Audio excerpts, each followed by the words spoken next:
देख रहे हैं सिटी इंडिया न्यूज चैनल, हक की आवाज। पैराडाइज फंक्शन पैलेस महबूब नगर। साथ ही साथ ये आपके 8 महीने के दौर में तकरीबन एक वार्ड में 2 करोड़, 2.5 करोड़, 3 करोड़ के काम भी रखे।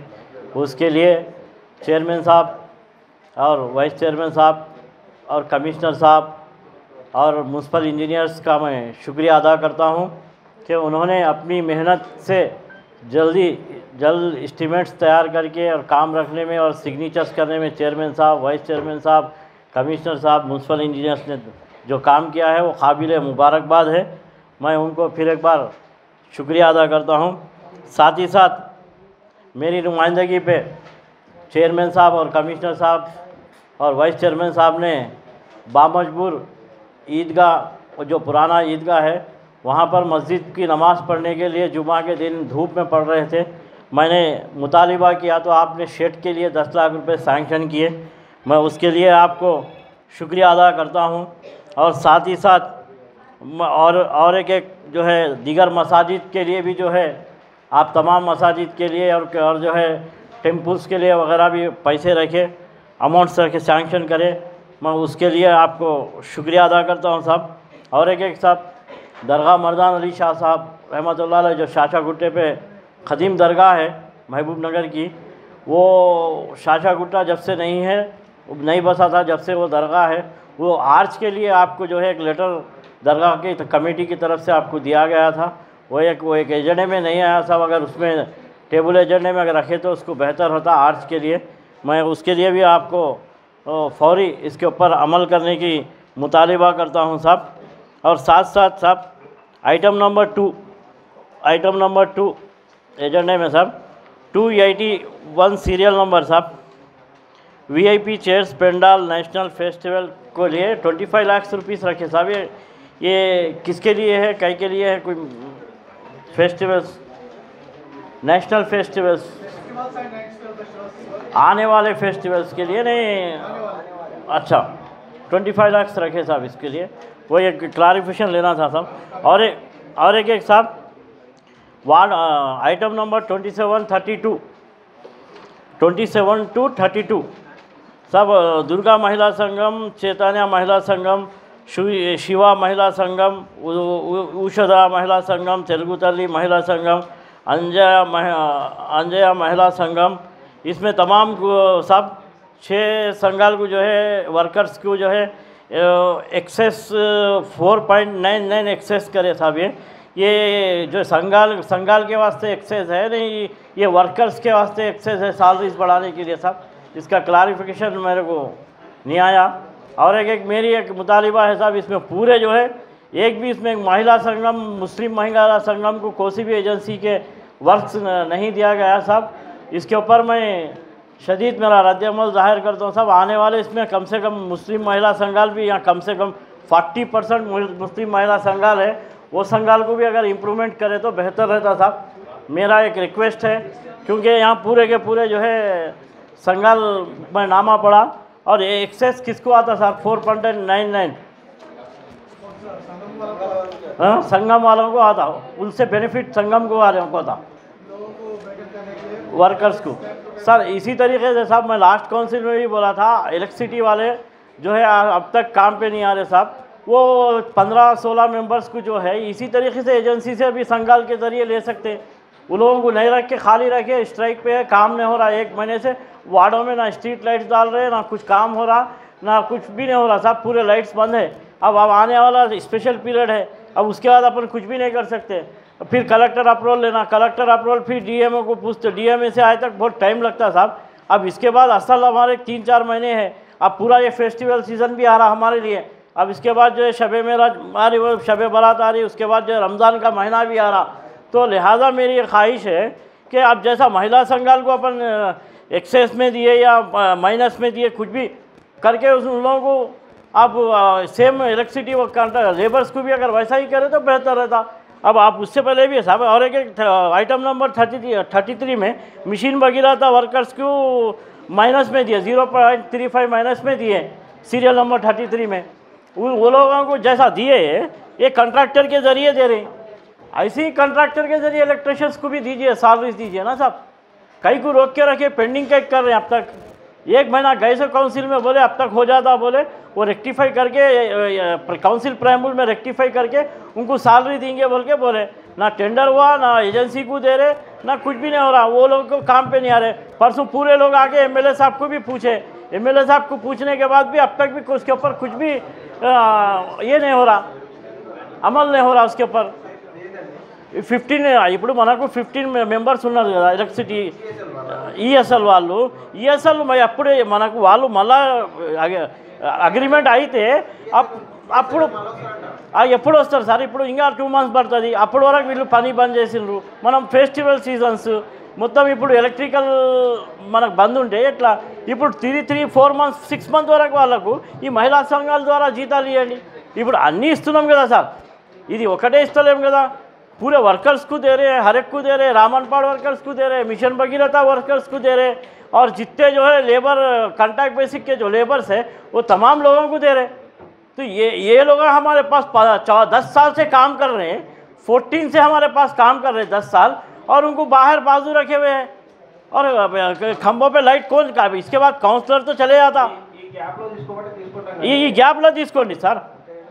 ఈ గ్యాప్లో మీరు ఆల్రెడీ మనకు లాస్ట్ కౌన్సిల్లో మనకు ఐటమ్ వచ్చింది, అది దానికి చేంజ్ ఆఫ్ చేసి దానికి रेक्टिफिकेशन చేసి करके उसको जो है ना फिर वो 6 महीने के वास्ते दियो.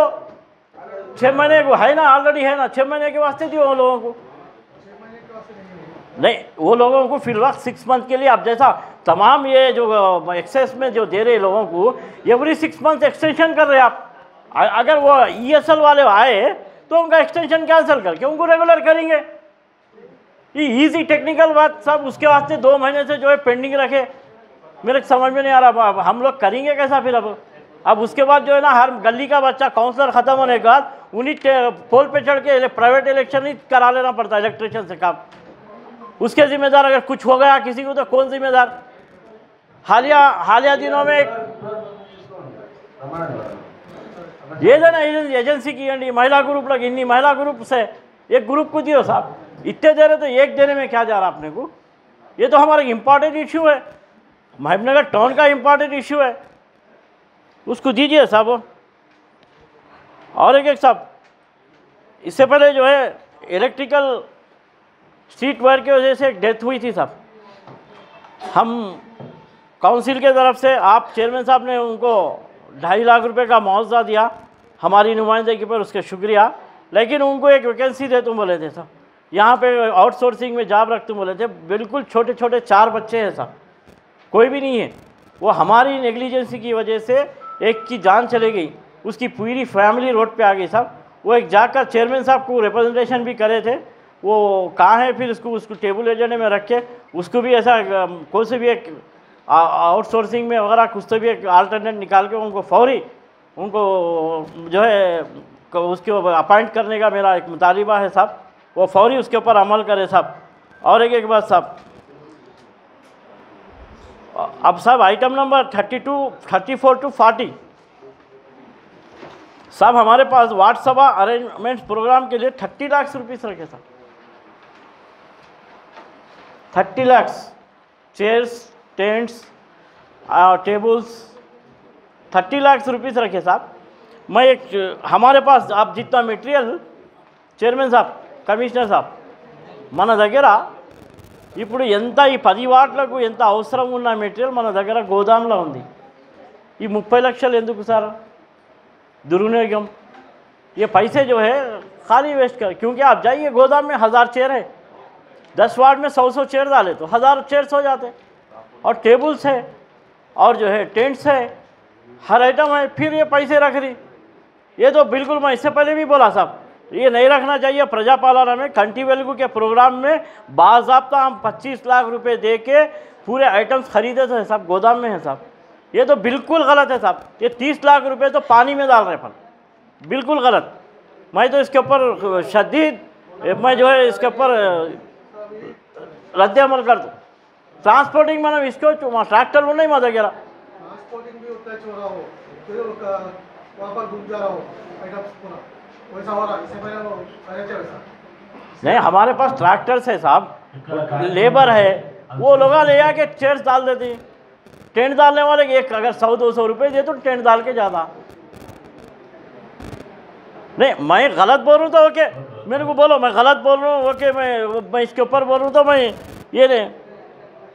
और एक साहब, अब क्योंकि पीरियड ख़त्म हो रहा, 27 जनवरी से पीरियड ख़त्म हो रहा साहब, काउंसलर, एक्स काउंसलर्स और जो भी VIPs कमिश्नर साहब से मिलने आते हैं, आने वालों के लिए साहब एक वाइस चेयरमैन साहब का रूम खाली है ना साहब, अब खाली हो जाता, चेयरमैन साहब का चंबर, वाइस चेयरमैन साहब का, वाइस चेयरमैन साहब की कुर्सी निकाल दे के राउंड कुर्सियाँ डाल दे के, जैसा कलेक्टर ऑफिस में है और दीगर ऑफिस में वेटिंग हॉल है, वैसा एक वेटिंग हॉल उसको कंटिन्यू करो साहब। क्योंकि कोई भी आए तो काउंसलर, एक्स काउंसलर, कमिश्नर साहब से मिलने आता, कोई रहती ठहरने के बजाय वहाँ बैठता साहब, वो एक इम्पॉर्टेंट, क्योंकि पूरे ऑफिस में जो है ना वेटिंग रूम है, उसी तरीके से कमिश्नर साहब से मिलने के लिए वेटिंग रूम अरेंजमेंट करे तो बेहतर रहता साहब। और एक साहब, अभी रेशन कार्ड्स वार्ड सभा में साहब रेशन कार्ड्स जो है एडिटिंग और आइडिंग और डिलीशन साहब, ये एक्चुअल म्यूनसिपालिटी का काम नहीं होता, रेवेन्यू का है साहब।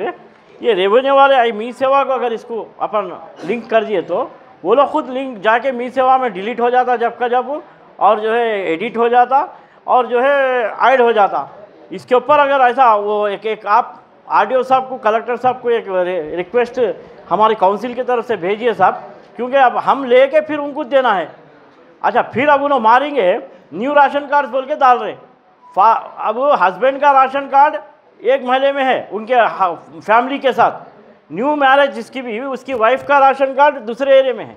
जब उनका आधार कार्ड मारेंगे हम, फिर उन न्यू राशन कार्ड को अप्लाई करते, जो जब मारते अपन राशन कार्ड के लिए तो उनका आधार कार्ड लिंक से वहाँ है बोल के बताता, जैसे ही बताया वो एप्लीकेशन को बाजू फेंक देते। तो लिहाजा मेरी पहले एडिटिंग, डिलीटिंग, आइडिंग सिस्टम अगर मी सेवा से करे तो वो खुद ब खुद, क्योंकि मी सेवा ही उसका मेन इंपॉर्टेंट राशन कार्ड के लिए वही इंपॉर्टेंट है, उससे ही ऐड होता, उससे ही डिलीट होता, सब उससे ही होता। अगर वो कलेक्टर साहब को बोल के अगर उसमें करा दिए तो बेहतर रहता साहब। मुझे जो मौका दिया, शुक्रिया साहब।